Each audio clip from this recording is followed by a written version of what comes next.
Bismillahirrahmanirrahim.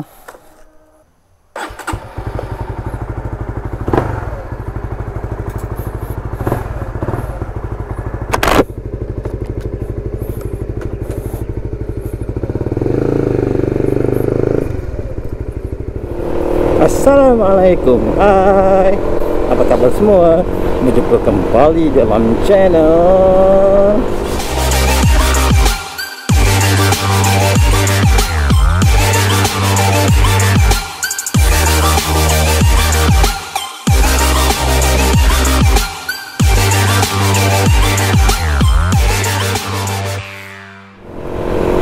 Hai guys, oke, berjumpa kembali dalam video seterusnya. Oke, hari ini saya bawa RS lah. Jadi bila ya, pakcik ikut takut ni. Kadang-kadang pakcik-pakcik ni dia nak corner ke, nak lintas ke, nak tukar arah ke, dia orang tak segena. Kita sebagai rider ni kena hati-hati sikit lah, macam tadi kan.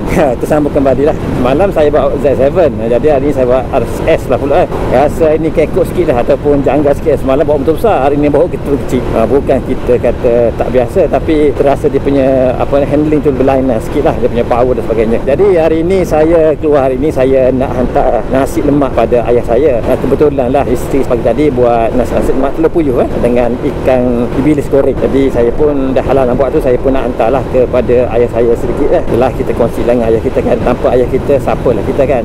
Jadi hari ni saya on board. Ada orang yang PM saya, tak salah daripada WhatsApp, ada dalam YouTube, ada tanya saya minyak enjin yang sesuai untuk motor RS. Memang isu minyak kelinci ataupun engine oil ni daripada dulu sampai sekarang asyik tak orang tanya minyak apa pakai, motor ni boleh pakai ke tak dan sebagainya. Tapi sebelum kita menentukan EU mana sesuai, kita pastikan dulu spek motor kita standard ataupun modi. Jadi hari ni kita nak bincang tentang motor standard lah. Sebenarnya motor standard ni pun berbeza dengan mana-mana brand.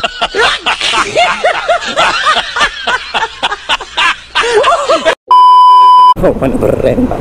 Mana jenis lah, Yamaha lain, Honda lain, RS lain, LC lain, Kawasaki lain dan sebagainya. Itu mengikut spek masing-masing. Saya lebih fokus kepada untuk RS lah, ikut daripada pandangan mekanik dan juga daripada website-website yang padu laju dan sebagainya. Dia orang kata sebenarnya kalau enjin standard dan motor baru keluar kedai atau standard lah, dalam peringkat pertama tu you mesti follow dia punya manual.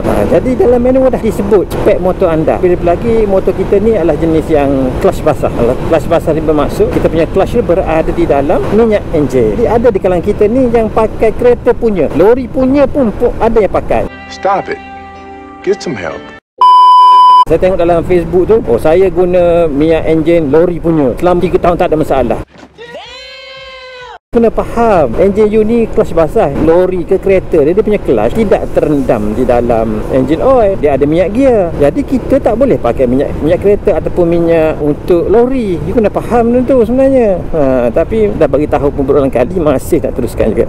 No, God, please, no! Tak tahulah, mungkin sebab harga kot. Yang tu, yang enjin kereta tu 4 liter harga 80-70. Minyak motor ni 1 liter dah harga 30-40. Mungkin sebab faktor harga kot. Tapi dia orang tengok dari segi spek 10-30, 10-50, 10-40 tu bukan penentu sama antara enjin kereta dan enjin motor. Okay? Jadi untuk motor standard, macam saya RS lah, kita rujuk pada RS, saya memang follow manual. Sebab motor kita motor baru, dalam lingkungan setahun 2 tahun tu kira motor baru lah. Kalau motor baru ni kalau keluar you kena ikut manual 10-30. Sebab apa you kena 10-30? Sebab 10-30 ni kelikatan dia cair berbanding yang 10-40, 10-50 dan sebagainya. Jadi enjin yang standard, yang baru ni, dia punya kelegaan di antara piston dan blok tu hanya sedikit sahaja. So dia padat. Jadi kalau kita menggunakan minyak yang likat, dia akan menyebabkan stres di situ. That's why motor-motor baru macam RS lah disarankan untuk memakai 10-30. 10-30 ni dia sedikit kelikatan dia cair, jadi sesuai lah untuk enjin baru. Kelikatan ni dia mampu untuk memenuhi ruang kelegaan di antara piston dan blok tu yang kecil tu. Dan juga parts-parts enjin lain masih baru, dia tak ada kehausan lagi. Jadi dia masih ketat lah orang kata. Lebih ketat ni kena pakai kelikatan yang kurang tu sebenarnya. Jadi kalau kita pakai kelikatan yang tinggi, contohnya lah 20-50 dan ke atas, memang dia akan membebankan enjin dah dia punya kereta ni. baik, kita tak laju. Motor ni kalau motor baru macam RS ni, dia punya kelegaan tu memang kecil berbanding dengan motor-motor lama. Dia memerlukan kelikatan yang rendah. Jadi kalau kita pakai kelikatan yang tinggi, jadi masalah tadilah, contoh 20, 50 dan sebagainya. Jadi itulah mengapa kita perlu mengikut apa yang dicadang ke dalam manual. 10-30 maksud ini 10 tu adalah kelikatan pada suhu 25 darjah negatif, negatif 25 darjah, manakala 40 tu adalah likatan semasa suhu enjin 100 darjah Celsius. Kena faham Jadi kalau motor lama, contohnya motor RN dah 5 tahun, 6 tahun dan kilometer dah 50,000 ke atas sebagainya, kemungkinan pada ketika itu kita punya omboh dan piston tu piston dah omboh pula piston dan blok tu dah longgar. Jadi kelegaan di antara piston dan blok tu dah lega. So that's why kita mungkin change kepada minyak yang lebih dekat. Contohnya 1040. Jadi 1040 ni boleh pakai, tapi selepas enjin kita dah haus dan lama lah untuk memenuhi ruangan-ruangan yang kosong tu, yang kelegaan tadi. Inilah antara satu pandangan daripada mekanik yang dah lama mengenai kegunaan minyak enjin mengikut kelikatan. Jadi saya harap ini membantulah kepada mereka yang masih mencari-cari minyak enjin apa yang sesuai untuk motor masing-masing. Satu lagi, mineral ke sintetik ke semi sintetik dan sebagainya. Jadi untuk perbezaan adalah dari segi ketahanan penguraian minyak itu sendiri. Jadi motor mineral dia punya molekul mudah terlerai berbanding dengan semi dan juga berbanding dengan fully sintetik. Itu perbezaannya. Jadi pada mereka yang biasa berdisiplin untuk tukar minyak setiap 3,000 ke setiap 2,000 km, bagi saya better pakai mineral ataupun yang semi sintetik. Sebab pertama, kita dah memang dah tukar mengikut jadual, dan juga kita tukar mengikut kilometer, dan harga minyak mineral ataupun semi sintetik murah berbanding dengan minyak yang fully sintetik. Kalau fully sintetik ini boleh dipakai pada mereka yang motor berprestasi tinggi dan juga yang jarang-jarang tukar minyak dan juga yang terlupa sebab dia tahan lama sikit, tapi harga dia mahal lah. Pada mereka yang ada duit nak pakai fully, no problem. Tapi PET 1030 tu memang penting, dan juga ataupun 1040 mengikut faktor-faktor yang saya cerita tadi lah. Jadi kita, kalau kita penunggang motor biasa yang tidak memerlukan, yang tidak high performance dan enjin tidak modi, kalau semi sintetik okey dah lah, dah cukup lah kalau kita tukar ikut masa yang sepatutnya. Untuk pengguna yang fully sintetik, dia minyak dia memang tahan lama, dan juga untuk enjin yang berprestasi tinggi, lebih lagi yang modi lah. Okay. Jadi tetapi dia punya jangka masa tu lama sikit lah. Tapi problem yang timbul ramai yang berlaku yang dihadapi oleh pengguna minyak sintetik adalah dia orang lupa nak check dia punya level EU ni kadang-kadang dia akan berkurang. Jadi kalau kita tengok daripada 3,000 ke mungkin ada 4,000 ke mungkin ada EU yang kurang, kita tak perasan. Itu yang sering berlaku pada rider yang menggunakan full sintetik. Tapi kalau kita yang jenis sentiasa tengok, check, no problem lah. Okay.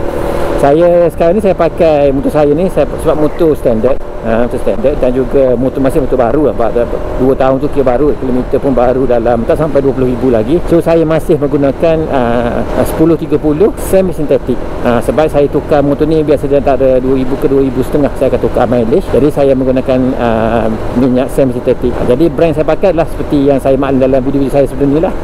Saya sentiasa pakai Shell Advance AX7.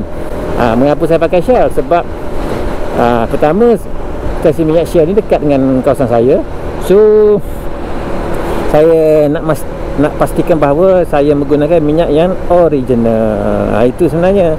Kalau kita beli kat kedai ni, bukan kata tak ada yang original, tapi saya takut lah sekarang ni musim-musim yang fake, banyak yang fake. Saya takut saya terkena yang bukan original. Jadi akan problem pada motor saya.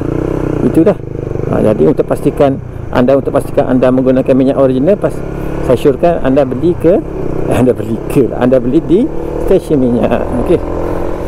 Itulah pandangan saya dan pandangan daripada mekanik-mekanik lah kat luar sana.